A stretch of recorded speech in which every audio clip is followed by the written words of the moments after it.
First question is from Kirsten Watson. Go ahead. Hey, Dave. Hope you're well today. We noticed that Edwin Rios is playing third base today. Is everything okay with Justin Turner? Yeah, everything is great. I think that just with the off day, I wanted him to get 2 days to kind of totally recover and finish the series out, be ready for the weekend series. So it's kind of, and also gives Eddie an opportunity to get a start. And I'm not sure if you've spoken to Trevor Bauer about this just yet, but he's, of course, debuting in Dodger Stadium tonight and having grown up around here and coming to games. Has he expressed either his excitement or just how he's feeling about his debut here? No, I know that in talking to him this past spring about when he does make his initial start at Dodger Stadium, I think it's going to be pretty exciting for him, his family. I haven't talked to him obviously today about it, but I can share the anticipation. I mean, this is, 27, 28 years of waiting to pitch in the stadium as a home player. So I know we're all excited for him. Thanks, Dave. Yep. Next question is from Dave Vassay. Go ahead, Dave. Hey, Dave. Mookie mentioned earlier that his back only hurt him when he ran. So I was just curious, while Cody's out, do you plan on not playing him in center field to try to cut down on the running, or is that not an issue? No, I don't think that's an issue. I think that we just made it clear to him that, when we decide that he's ready to play in the outfield, he can take down right field, he can run the bases, he can play center field if need be. Thank you. Yep. Next question is from Jorge Castillo. Go ahead. Dave, with Mookie, will you have to be a little more closely monitor his playing time a little more than maybe initially planned? Maybe give him a day off here and there more than often than planned?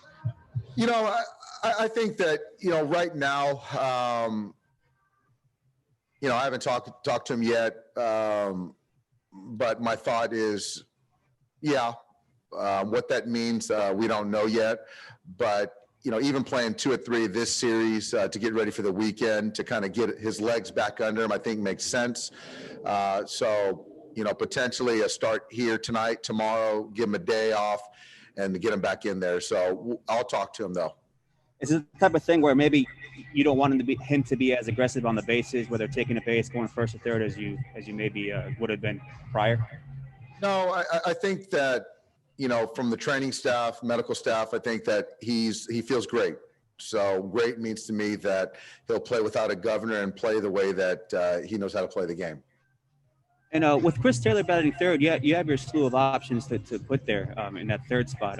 Just what kind of strides has Chris made over the last maybe 2 years since 18, and particularly with the walks and the strikeouts? He's a guy that just continues to evolve, get better. And, offensively in the lineup construction, he gives me a lot of, he allows, other things to happen, where he hits in the lineup, whether it's first, second, third, sixth, seventh. And he does the same thing as far as the versatility on the defensive side. So I feel really good about, what we're running out there tonight. Thank you. Yeah. Next question's from Eric Steven. Go ahead.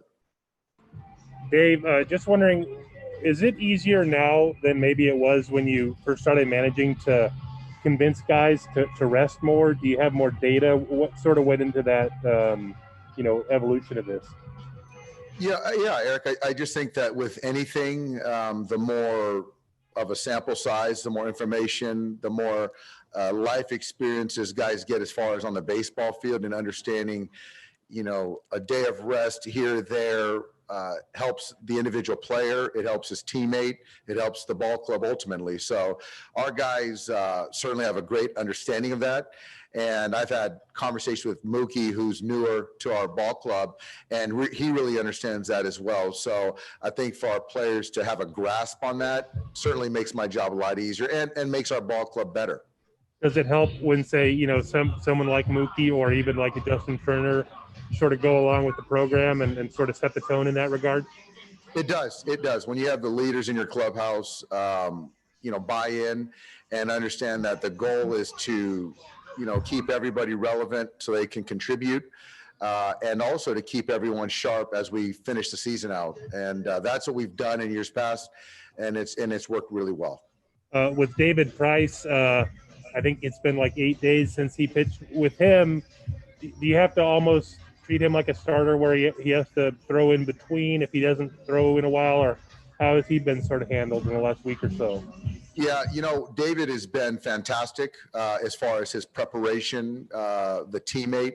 I think it's on me to, I think that initially coming into the season, trying to kind of find 3-4 inning stints to get him to log some innings. But, when I look at 7 days and he hadn't pitched in a game, I've got to find opportunities for him. So whether it's a short little run, whatever it might be, that's on me. I got to find an opportunity for him. So I will do that in the next couple, 2-3 days for sure.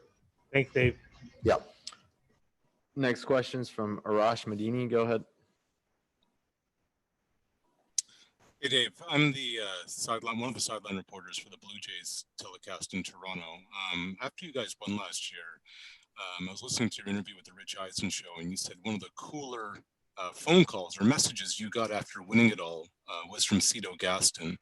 I was wondering why that was so special to you, if you had a chance to speak with Cito at all, and just what kind of message he offered to you when he offered his congratulations.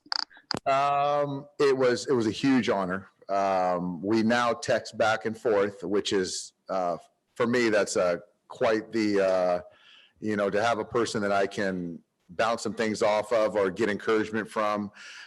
He's a black man the last black manager that won a World Series. And so for me, that's a person that I've always respected and admired. Never got to meet him personally.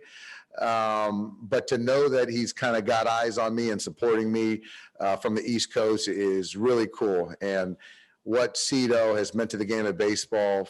So for him to appreciate what we've done over here, pretty satisfying.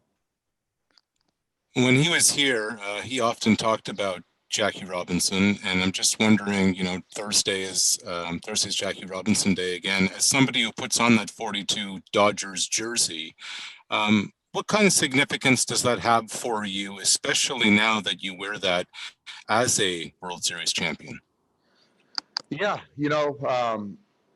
that's a lot of different levels, Rosh. I think that, Jackie being a Dodger, being a black man going to UCLA, winning a championship certainly brings out his legacy, I think even more to light even more. And now we look at Thursday, I think a goal that I think the Dodgers, myself, we're trying to kind of formulate something where myself, coaches, if they choose, players, if they choose to, visit Jackie's statue here at Dodger Stadium. And I think that it would be pretty cool to have it, every year on Jackie Robinson Day for us to reflect on what he meant, not only for the Dodgers, but baseball and civil rights.